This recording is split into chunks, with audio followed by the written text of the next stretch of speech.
Hello, this is John from caveofprogramming.com. In this tutorial, we're going to take a look at null in MySQL. That's N-U-L-L, null. So null is a special value that means that a field in your table doesn't have any value. If we look at the table we've got now, the users table, if we do a desk on it, desk users, we see it has two columns, and we see in the results grid here that they are both allowed to be null. And that's because we created them in the default way, which would allow them normally to be null. So we can do the following. For example, we can say, let's actually just bring up a query that I already ran here.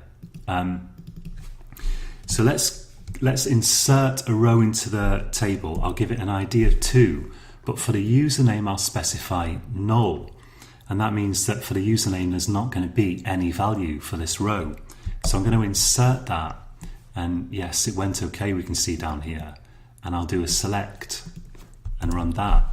So now we can see we've got a row with the ID of 2, but I set the username to null. It has no value.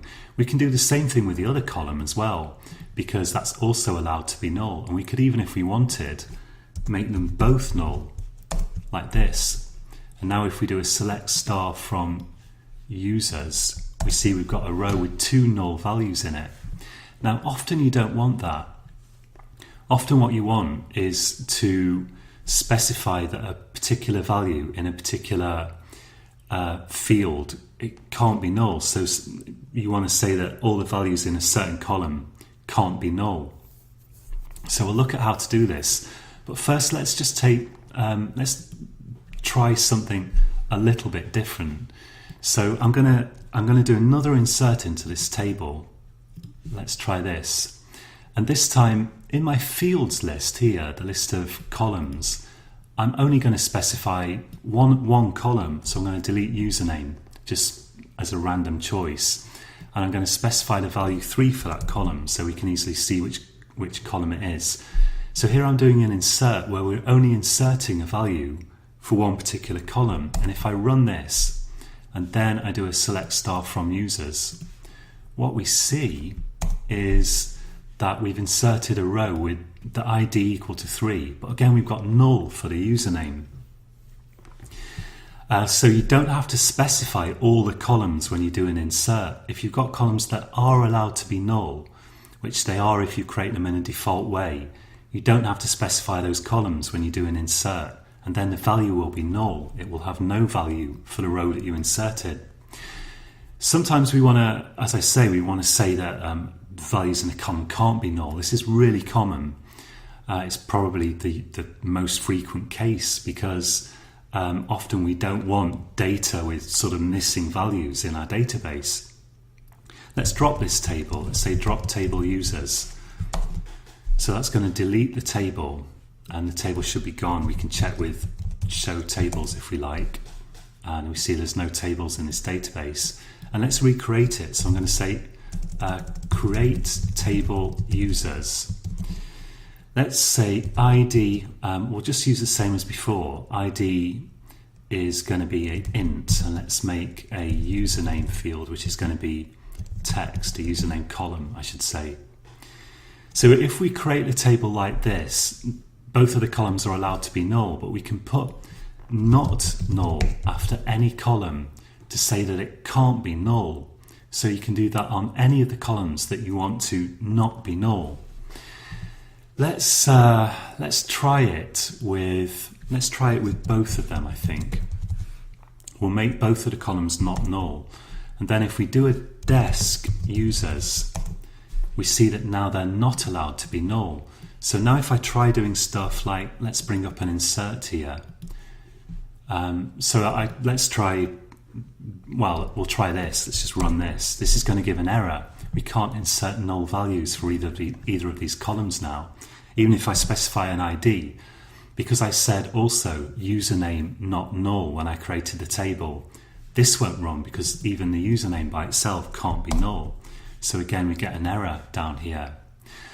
Now it's interesting to see what happens if you insert if you try to insert a row in a table with fields that are not allowed to be null, but then you don't mention those names in your insert. So let's try it. I will try getting rid of username here, and I'll try to insert a row with the ID of 9. Now if I run this on this particular version of MySQL, configured the way it is, what I find is that I get a warning icon down here. And if I do now so it's not an error that SQL has run, it's just giving me a warning.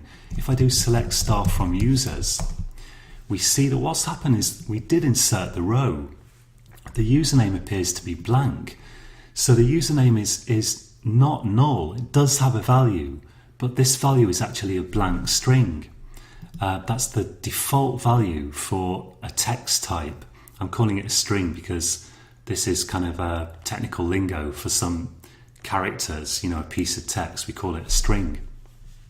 So the default value for a text type is a blank string, a string of 0 length, which is not the same as null.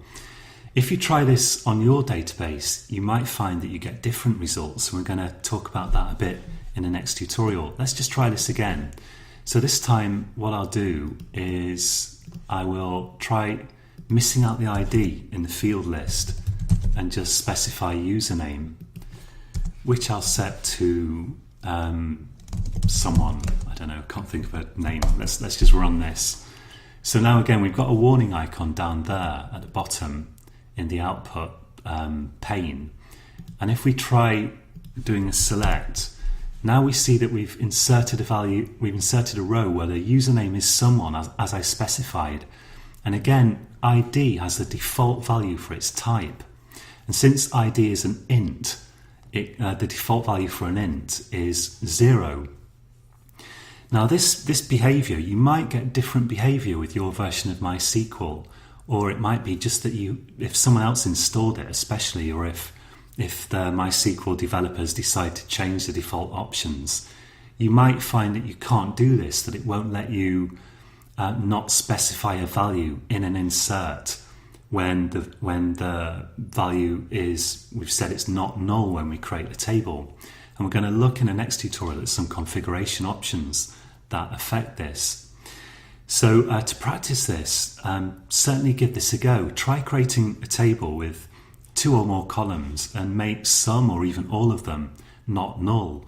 And then try doing inserts in there. Try explicitly inserting null values, as I did near the beginning of the tutorial. And try also just missing those fields out of your field list in your insert statement. And miss them out. So try to insert a row where you're only specifying values for certain columns, and see what results you get with not null fields. Does MySQL insert a default value for a field that you haven't specified a value for, or does it do something else? Does it throw an error? Do have a go at that, and then in the next tutorial we'll look at some config options. So until next time, happy coding.